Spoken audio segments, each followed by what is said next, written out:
Hi students, मैं हूं भाग्यश्री और मैं हूं एक काउंसलिंग साइकोलॉजिस्ट।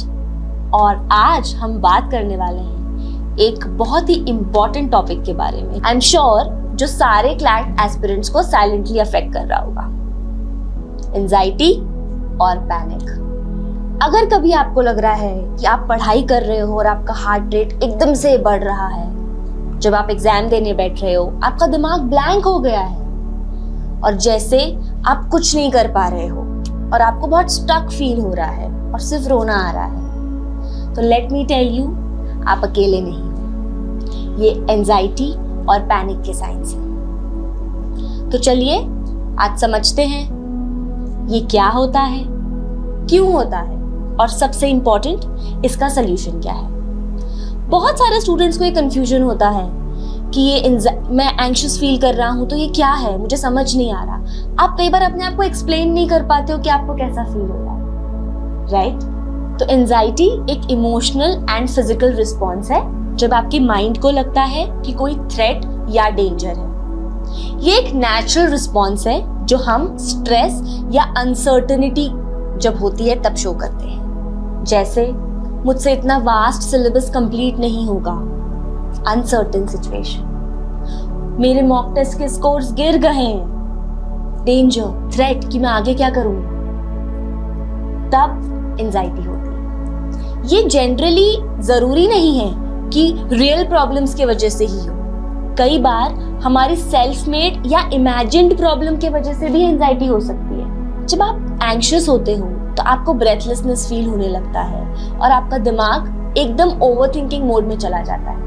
ये सब बहुत कॉमन सिम्टम्स हैं एंजाइटी के, बट इसका साइंटिफिक रीजन क्या है मैं बताती हूँ। जब हम स्ट्रेस्ड फील करते हैं तो ब्रेन का एमिगडाला एक्टिव हो जाता है और बॉडी फाइट या फ्लाइट मोड पे चली जाती है। एंजाइटी जो होती है वो स्लो बिल्डअप होती है, for example nervousness before a test. और जो पैनिक होता है वो सडन और इंटेंस होता है। अब हम बात करते हैं कि पैनिक क्या होता है।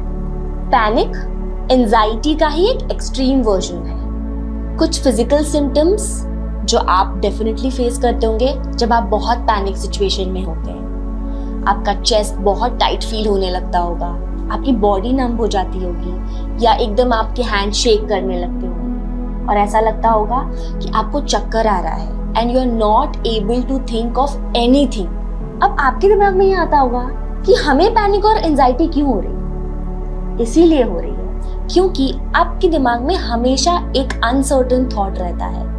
लोगों की एक्सपेक्टेशंस होती हैं, टाइम कम लगता है, वर्कलोड ज्यादा होता है, खुद की सेल्फ एक्सपेक्टेशंस होती हैं, सिलेबस वास्ट होता है और ये सब चीजें आपके ब्रेन को थ्रेट लगने लगती है।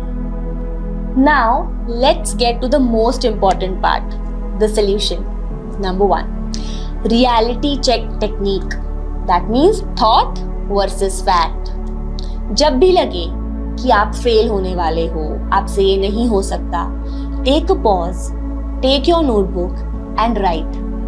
क्या ये थॉट फैक्ट है? क्या आपके पास इस थॉट का कोई एविडेंस है? ज्यादा बार हम वर्स्ट केस ही सोचते हैं और इसीलिए हम एंग्शियस होने लगते हैं। जनरली जब हम एंग्शियस होते हैं उसमें बहुत कम परसेंट रियलिटी होती है। तो आप एक टेक्निक यूज करके इससे बाहर आ सकते हो, जिसे अगर मैं साइकोलॉजिकल टर्म में कहूँ तो होता है कॉग्निटिव रीस्ट्रक्चरिंग, जिसमें आप खुद आपके नेगेटिव थॉट्स को चैलेंज करते हैं। जब आप पैनिक मोड में हो और आपको समझ में नहीं आ रहा कि आप क्या कर रहे हो, you are not even ready to listen to others, सबसे easy technique and easily doable technique anywhere, क्योंकि जरूरी नहीं है कि आपको पैनिक घर में ही हो रहा हो सकता है आपको पैनिक आपकी क्लास के टाइम भी हो सकता है, एग्जाम टाइम भी हो सकता है। So simple technique 5 4 3 2 1 grounding technique. इसमें सी 5 थिंग्स जो आप देख सकते हो, for example fan, table, book and name it in your mind. 4 things जो आप फील कर सकते हो, 3 थिंग्स जो आप सुन सकते हो, 2 smells which you can identify and 1 thing which you can recall, जिसका टेस्ट आप रिकॉल कर रहे हैं। ये एक्सरसाइज करने से क्या होता है, आपका ब्रेन प्रेजेंट मोमेंट में आ जाता है और आप पैनिक साइकिल तोड़ देते हो। The next technique which you all can use is number 2, temperature shift technique, जो आप कर सकते हो again to interrupt the panic response. If possible, wash your face with cold water, rub your hands, keep your feet on the floor, make sure you're not wearing your footwears at that time. इससे आप temperature shift कर रहे हो अपनी body का। Technique number 3, safe sentence repeat करो। आपके mind को रीअश्योरेंस चाहिए होती है, तो जब भी आप पैनिक मोड में हो, ये लाइन बार बार अपने माइंड में रिपीट करो कि मैं सेफ हूं और ये फीलिंग टेम्पररी है। This will not harm me. I will be able to control it. I am safe. It is temporary. It will pass. ये करने से आप माइंड को एक लॉजिकल मैसेज सेंड करते हो। Remember, your brain is like an engine and it always require timely maintenance. तो mindfulness, self-care, please invest in all these things so that you are healthy, mindful, and you are mentally fit to resume back to your work. क्योंकि remember, जब आपका nervous system regulate रहेगा, anxiety trigger होने के chances automatically कम हो जाएंगे। Technique number 4, limit your mental time travel. जब आप एंग्शियस होते हो तो आप या तो पास्ट को लेके रिग्रेट कर रहे होते हो या फ्यूचर को लेके टेंस होते हो। 3 simple things which you can do.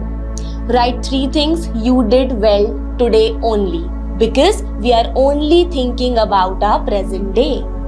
Plan only next 3 hours, not a full week.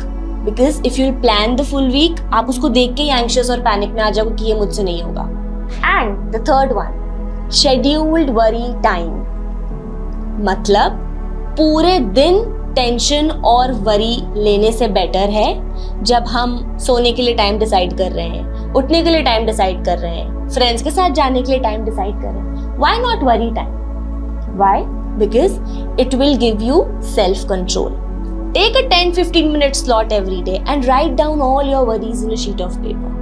Write down what are your worries, answer it, what can be done, and what is out of your control. ऐसा करने से क्या होगा? आप पूरे दिन mentally exhausted नहीं रहोगे, आप पूरे दिन सिर्फ एक चीज के बारे में नहीं सोच रहे होगे। सो dedicate 10-15 minutes in a day in your worry time. Whenever it is too much for you to take, जब भी आपको overwhelming feel हो रहा हो students, easy things to do. Take a sheet of paper, scribble. जरूरी नहीं है कि वो कोई आर्ट फॉर्म ही होना चाहिए। Scribble.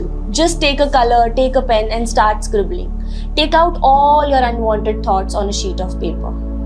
Anything, zigzag, circles, angry lines. Use both of your hands together if you want. Remember, your aim is to not make anything pretty. Our aim is just to express and let it go.